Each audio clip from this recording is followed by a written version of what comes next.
Stop right there, because the day I saw a fresh steel gate chained across my farm road, my stomach dropped so hard it felt like I'd missed a step on a barn loft ladder. That road wasn't just a strip of gravel. It was my lifeline. It ran from the county blacktop, cut through a corner of the neighboring property, and led straight to my back fields, my hayshed, and the creek pasture where my best grass grew. I'd driven it for years. My dad drove it before me. And now, out of nowhere, someone had blocked it like I was a stranger trespassing on my own work. I killed the engine, climbed out of my truck, and walked up to the gate. The chain was brand new, bright silver. A shiny "No Trespassing" sign hung from it, still stiff like it had just come out of the package.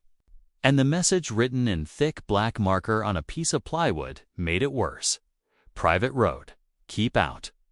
I stood there in the quiet, hearing only wind in the trees and a distant calf bawling. I looked down at the gravel. My tire tracks were still there from yesterday. That's how sudden this was. Somebody didn't just block a road. They challenged my whole way of life. My first thought was simple. Maybe it was a mistake. Maybe the new neighbors didn't know. The property next to mine had sold 2 months earlier. The old owner, Mr. Larkin, had been there forever and never made a fuss. We waved, we helped each other, and we both understood the unwritten rule of country living: don't mess with what keeps a farm running. But the for sale sign had come down, and a fancy black SUV showed up instead of Mr. Larkin's dusty pickup. I'd seen workers hammering and measuring and talking loud near the fence line. Still, a gate across my road. That felt personal. I walked back to my truck and sat there a moment, breathing slow, like my granddad taught me when I was mad enough to do something dumb. I could have cut the chain right then. I had bolt cutters in the toolbox. But farms don't survive on impulse. They survive on thinking ahead. If I cut that chain, I'd feel good for about 10 seconds. Then I'd be the crazy farmer on somebody's phone video. And trust me, people love to record conflict, but they never record the part where you're right. So I did the hardest thing. I turned around and drove home to handle it the farmer way, steady, smart, and stubborn. At the house, my wife, Claire, took one look at my face and didn't even ask if something was wrong. She just set down the coffee cup and said, "What happened?" I told her about the gate, the sign, the chain.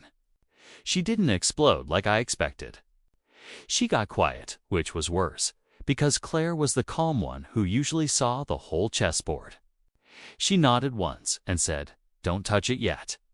Then she walked to the drawer where we kept the farm paperwork: deeds, maps, tax records, old surveys, and folders thick with history. "If they want to play land games," she said, "we'll bring receipts." That afternoon, we spread paperwork across the kitchen table like we were preparing for trial. Claire found our deed and the easement document we'd been told about when we bought the place. It wasn't fancy, but it clearly described a right-of way for ingress and egress that matched the farm road. The road had been used for decades, maybe longer. I remembered riding in my dad's truck on that same gravel when I was a kid, bouncing so hard I'd hit my head on the window. Claire looked up and said, "This is real. This isn't just a handshake deal." I felt a small wave of relief until I remembered something. Paper doesn't stop a gate. People do. The next morning, I drove to the neighbor's new house. It was the old Larkin place, but they'd dressed it up: fresh paint, decorative stones, bright landscaping. I parked in the driveway and walked to the front door. A man answered, wearing clean boots that had never seen manure. He looked about mid-40s, neat hair, confident smile that didn't reach his eyes. "Can I help you?" he asked. I introduced myself, told him I owned the farm next door, and asked about the gate across the road. He leaned against the doorframe like he'd been waiting for this conversation. "Yeah," he said, "that road is on my property. It's ours now." I kept my voice even. "That road is a right-of-way. We've used it for years to reach our backfields." He shrugged like I'd said something silly. "I talked to my contractor," he replied. "We're putting up fencing, and we don't want traffic through here. Liability, you know? If you want access, you can use your front entrance." That made my jaw tighten. My front entrance was a long route that required crossing a soft, low spot that turned into mud every spring. I used the farm road because it was safe, solid, and direct, especially for hauling hay and equipment. I told him, "We have paperwork." He smiled, polite and cold. "Then get your lawyer to call mine." And he closed the door. Sitting in my truck afterward, I stared at his perfect landscaping and felt my temper rising again. This wasn't about confusion. He knew what he was doing. He wanted to push me off that road because it made his new property feel exclusive. Some folks move to the country for peace. Then try to erase the parts of the country that are inconvenient, like tractors, dust, and farm roads older than their mortgage. I drove back to the gate and studied it again. Whoever put it up had sunk new posts deep. They weren't planning to take it down. And my hay needed cutting soon. The weather window was coming, and farm schedules don't wait for ego. That evening, my phone rang. It was my cousin Wade, who lived a few miles away and knew everyone. "Heard you got roadblocked," Wade said, like it was the latest town headline. I asked who'd been talking. Wade laughed. "Buddy, in a small county, a squirrel can sneeze and 3 people will tell the diner before lunch." Then he got serious. "Don't do anything rash. That new guy whose name's Brent, he's already rubbed folks wrong. If you stay calm and play it clean, people will back you. But if you cut chains, he'll paint you as the villain." I hated that Wade was right. But I also knew reputation is like fence wire. Hard to fix once it's tangled. The next day, I went to the county clerk's office. If I was going to fight, I wanted facts that didn't care about opinions. The clerk, Ms. Ramirez, recognized me right away. She'd helped my dad years ago with a property tax question. I told her what happened and asked for any recorded easements or plats involving that road. She didn't gasp or act shocked. She just nodded like she'd seen this movie before. "Give me a minute," she said, and disappeared into the back. When she returned, she placed copies on the counter, old maps, legal descriptions, and a document that made my heart thump. A recorded easement from decades ago. Describing the exact right dash of dashway.ms, Ramirez tapped the paper with her finger. "This is recorded," she said. "It runs with the land. That means when Brent bought the property, he bought it with this easement attached." She looked at me over her glasses. "But people still try." I asked what I should do next. She leaned closer and lowered her voice. "Get a surveyor to mark it. Then send a formal letter. And whatever you do, don't touch that gate until you've documented everything." I thanked her and walked out holding those copies like they were gold. Outside, I sat in my truck and took photos of every page. Then I drove straight to the road and took pictures of the gate from every angle, including the sign. If this went to court, I wanted a clear timeline. I called a local surveyor named Hank Willis, a guy with sunburned arms and a reputation for being exact. Hank came out 2 days later with his equipment, set up tripods, and walked the area like he was reading invisible ink. While he worked, I told him about the gate and Brent's attitude. Hank didn't get dramatic. He just said, "Easements are easements. Folks don't get to wish them away." After a couple hours, Hank showed me stakes he'd placed, bright flags marking the easement boundaries. The road ran right where we all knew it did, and the gate was planted smack in the middle of it. Hank wrote up a report and promised an official stamped map by the end of the week, while Hank worked. I kept farming as best I could. I used the long route to reach the backfields, and it cost me time and fuel every day.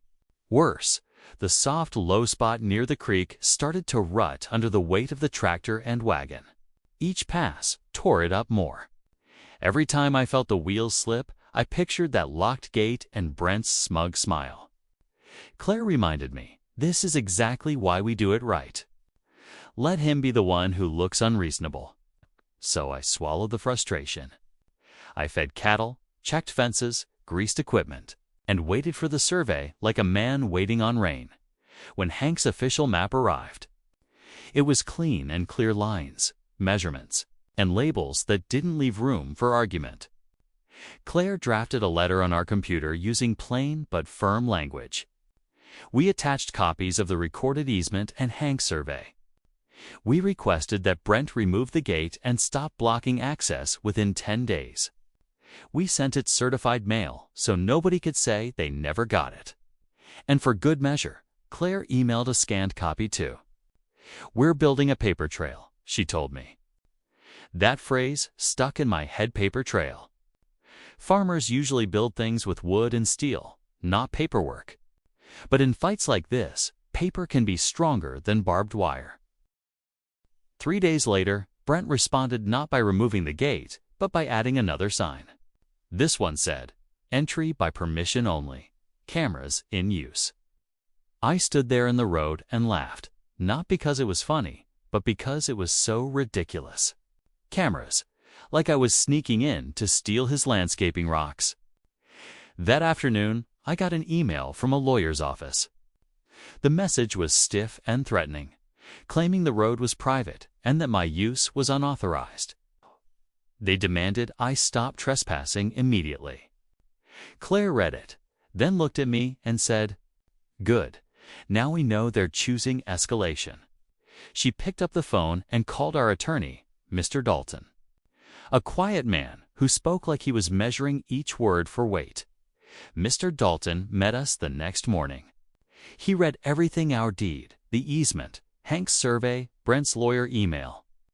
He nodded slowly. "You're in the right," he said. "But being right and winning quickly are two different things."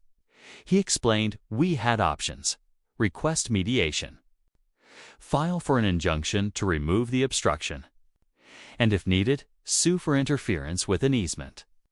He also told us to log every extra mile driven, every hour wasted, and any damage caused by having to use the alternate path. "Courts like facts," he said, "not feelings." I hated how true that was. My feelings were loud, but facts were what would win. A week passed, then another. The gate stayed.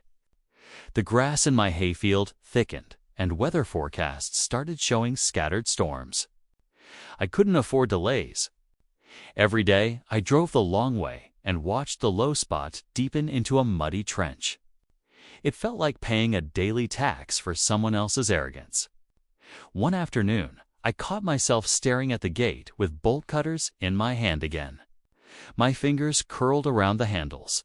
And I thought about my dad, how he taught me that a farmer's power isn't just strength, it's control. I put the bolt cutters back in the toolbox and shut it hard. "Not today," I told myself.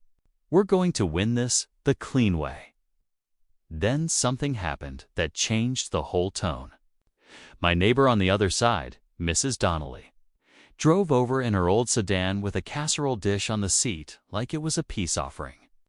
She said she'd heard about the gate and wanted to help. "That road's been there since I was a girl," she told me. "Brent can't just erase history." She also said Brent had been asking other neighbors about property lines and complaining about farm traffic. Mrs. Donnelly shook her head, like she'd tasted something sour. "We all use each other's ways out here. That's how it works." Her visit reminded me I wasn't alone.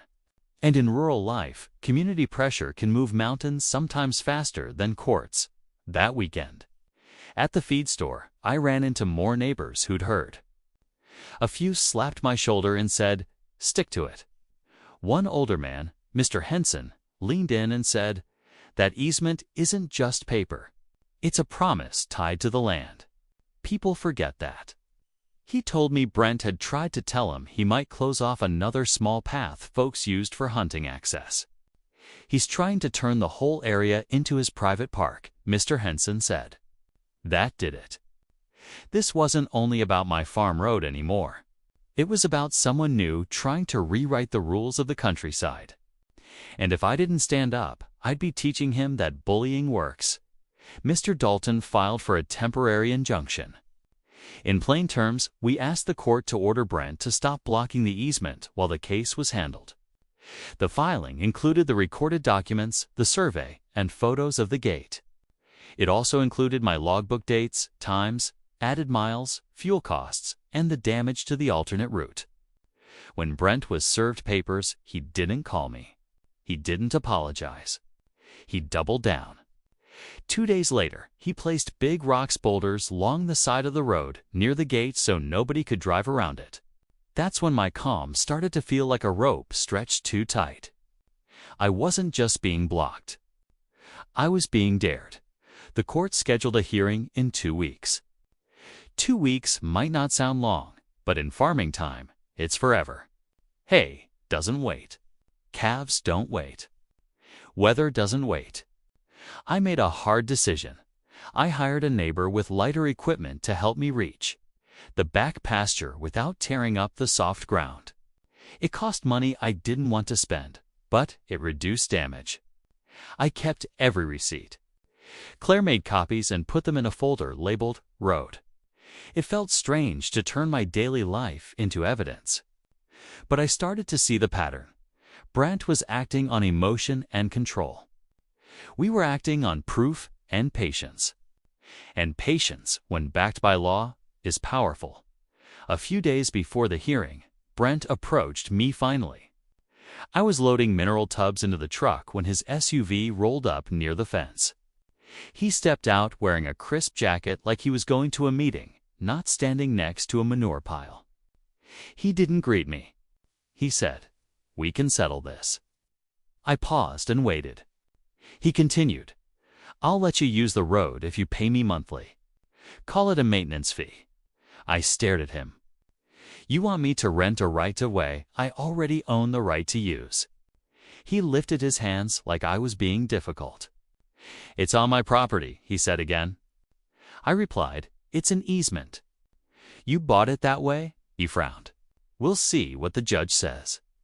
Then he drove off. That night, I couldn't sleep. I kept replaying the scene in my head. Brent wasn't just stubborn, he was confident. People don't act that confident unless they think they have an advantage. I worried there might be some loophole I didn't understand. Maybe the easement was outdated. Maybe it wasn't described well enough. Maybe courts would drag this out for months. Claire found me sitting at the kitchen table, staring at the survey map like it might change if I looked harder. She put her hand on my shoulder and said, "You've done everything right. That's all we can do." Then she added, "And if we win, we should improve that road so nobody ever questions it again." In that moment, I realized this fight was also about the future. The morning of the hearing, I wore clean jeans and a button-up shirt that still smelled like the closet. Not the barn. Mr. Dalton met us at the courthouse steps. Brent was there with his lawyer, both looking polished and annoyed to be in a rural county courthouse at all. Inside, the courtroom felt small, like it had heard 1,000 arguments about fences, trees, and property corners. When our case was called, Mr. Dalton spoke calmly and laid out the facts: recorded easement, historical use, survey confirmation, and an obstruction that was causing measurable harm. Brent's lawyer argued about privacy and liability and suggested the road was optional. The judge listened without much expression, which is never comforting. Then the judge asked one question that changed the air.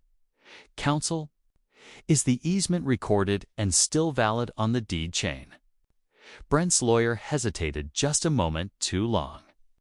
"It is recorded," he admitted, but the judge held up a hand. "If it is recorded and valid, the servient estate cannot block it." I didn't know fancy legal terms, but I understood what that meant. Brent didn't get to lock me out.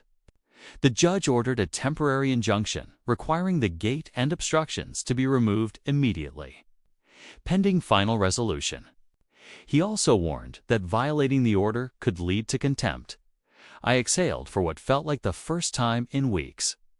We hadn't won the whole war, but we'd won the battle that mattered right now: access. Brent didn't remove the gate that day, or the next. On the third day, Mr. Dalton filed a notice that the injunction wasn't being followed.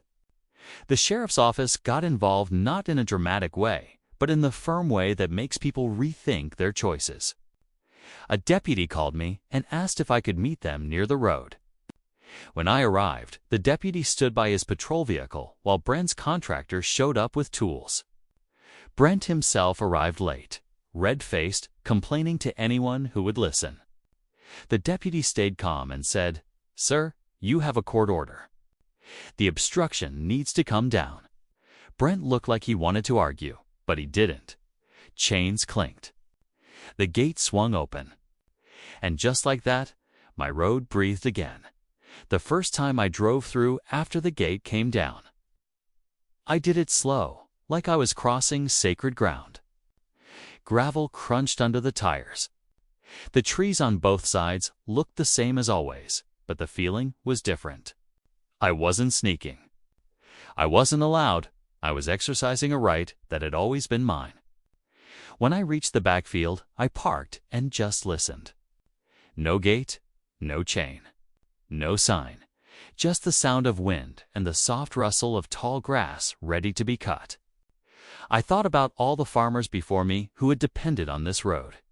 Men who probably fought their own battles in their own ways, long before court documents and certified mail. I promised myself I'd protect it for whoever comes after me. Brent didn't give up. He couldn't block the road anymore, so he tried other tactics. He started calling the county about noise when I ran equipment. He complained about dust. He emailed Mr. Dalton, claiming my tractor damaged the edge of his land. Near the easement, Mr. Dalton told us not to engage directly. "Let him talk," he said. "He's building a record too. But his record will show harassment, and yours will show normal farm use." That's when the farmer way really kicked in. I did what farmers do best. I maintained. I smoothed ruts, added gravel where needed, trimmed brush back from the road edges inside the easement boundaries. I made the road look cared for and legitimate, not like a shortcut. I also installed a game camera not pointed at Brent's house, but pointed at the road itself. It was legal on my property and aimed only at the easement entrance. If anything got blocked again, I'd have evidence. Claire logged every interaction, every complaint, every weird incident, like the time we found fresh nails scattered near the road edge. I can't prove it was Brent, but it showed up after one of his angry emails. Instead of reacting, we documented and cleaned it up. The road stayed open. The farm kept moving. Hay got cut. Bales got stacked. Calves grew. Life went on. And that might sound boring, but in a conflict like this, boring is victory. About a month later, we went to mediation before the final court date. Brent arrived with the same stiff confidence, but I noticed something different. He looked tired. Mediation is where both sides try to settle without a full trial. The mediator, a retired attorney, asked each side to explain what they wanted. Brent said he wanted privacy and control of access. I said I wanted what I'd always had, uninterrupted use of the recorded right-of-way, with no gates, no fees, no surprise obstacles. The mediator asked Brent if he understood that an easement meant he didn't have full control of that strip.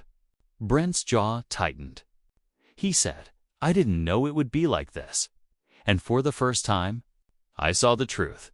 He thought buying land meant buying power. The mediator proposed a simple agreement. I would maintain the road surface inside the easement and carry standard farm liability insurance, which I already had. Brent would stop interfering, stop placing obstructions, and acknowledge the easement in writing. We also offered one neighborly detail. I would text Brent the day before I planned to bring in heavy loads, like a semi of fertilizer or a large piece of equipment, so he wouldn't be surprised by traffic. Not because he deserved special treatment, but because it cost me nothing and removed his excuse to complain. Brent's lawyer whispered to him for a long time. Brent looked like he was swallowing something bitter. Then he agreed reluctantly. I didn't smile. I just nodded when the settlement papers were signed and recorded. It felt like someone took a weight off my chest that I hadn't fully noticed I was carrying. The agreement wasn't fancy, but it was clear. It confirmed the easement, prohibited interference, and spelled out consequences if Brent blocked the road again. Mr. Dalton said, "This is good protection." Claire tucked copies into our farm binder and also saved digital scans in 3 places. "If we ever sell," she said, "the next owner will have everything." That's the thing about farms. People think you own land, but in a way, you're just the caretaker for a chapter of time. The best gift you can leave is clarity. A week later, I decided to do something that surprised even me. I improved the entrance to the farm road from the county blacktop, not on Brent's side, on mine. I graded it, added fresh gravel, and installed a proper reflectors post so delivery trucks could see it at night. I wanted it to look official, like a real farm access point, not a hidden trail someone could pretend was just for them. While I worked, a couple neighbors stopped by and offered a hand. Wade brought his skid steer. Mrs. Donnelly brought lemonade. And as we spread gravel, I realized how this whole mess had strengthened something I didn't expect: the community's backbone. People were tired of newcomers trying to bully locals off their own history. Brent stayed quiet. For a while after the settlement, the gate never returned. The signs disappeared. But the tension didn't vanish overnight. Sometimes I'd see him at the edge of his yard, watching me drive through. I never waved first, but I didn't scowl either. I just drove steady, like the road belonged to the day's work, not to our feud. Then one afternoon in late summer, I saw Brent outside near the fence line, struggling with a fallen limb after a storm. It had crushed part of his new decorative fence. He looked frustrated, pulling at it like it was personally insulting him. I could have driven on. Instead, I parked and walked over. "I've got a chainsaw in the truck," I said. Brent looked up like he expected a lecture. "You don't have to," he muttered. "I know," I replied, "but it'll take 5 minutes." He hesitated, then stepped back. I cut the limb into sections and helped him drag it aside. We didn't talk much while we worked. When it was done, he cleared his throat and said, "I didn't realize that road mattered that much." I wiped sweat off my forehead. "It's not just a road," I told him. "It's how I feed my cattle and make a living." He nodded, still stiff, but less defensive. "I should have handled it differently," he said. It wasn't a full apology, but it was something. After that day, things slowly softened. Brent didn't become my best friend, but he stopped treating me like an intruder. He even asked once, cautiously, if hay season was going well. I answered honestly. He asked what the big round bales weighed. When I told him, his eyes widened like he'd never considered the math of farming fuel. Timing, weather, equipment, labor, and the constant pressure of doing everything in the right order. I think that was the real conflict from the start. He saw land as a lifestyle accessory. I saw land as responsibility. When you live that responsibility every day, you don't have time for petty power plays. Looking back, the biggest lesson wasn't about winning a legal fight. It was about not losing yourself in the process. Every time I wanted to snap the chain, I remembered the camera phones, the headlines, and the way one bad decision can ruin your credibility. The farmer way isn't always loud. It's not always fast. It's measured. You document. You ask questions. You call the clerk. You hire the surveyor. You keep logs. You show up. You do chores even when you're stressed. You let the other person reveal who they are while you keep proving who you are. And then, when the moment comes, you stand on the truth like it's solid ground. The road is still there today. running like a quiet thread through the edge of Brent's property. The gravel I laid down has packed in nice. The grass along the sides stays trimmed. In spring, water drains better because I installed a small culvert on my side and kept the ditch clean.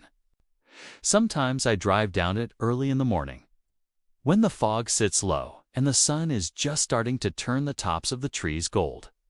Those are the moments that remind me why I fought so hard. Not because I enjoy conflict, I don't, but because letting someone take what isn't theirs never ends with one road. It spreads, and I refuse to teach that lesson to my kids or my neighbors. So that's how they blocked my farm road and claimed it was theirs, and how I fought back the farmer way and won.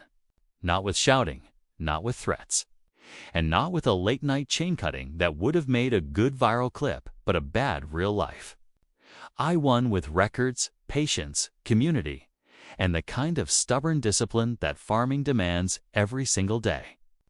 And if you're ever in a situation where someone tries to push you off what's rightfully yours, whether it's land, work, or dignity, remember this: don't rush to react. Build your case like you build a fence, post by post, straight lines, strong corners. And when the storm comes, your ground will hold.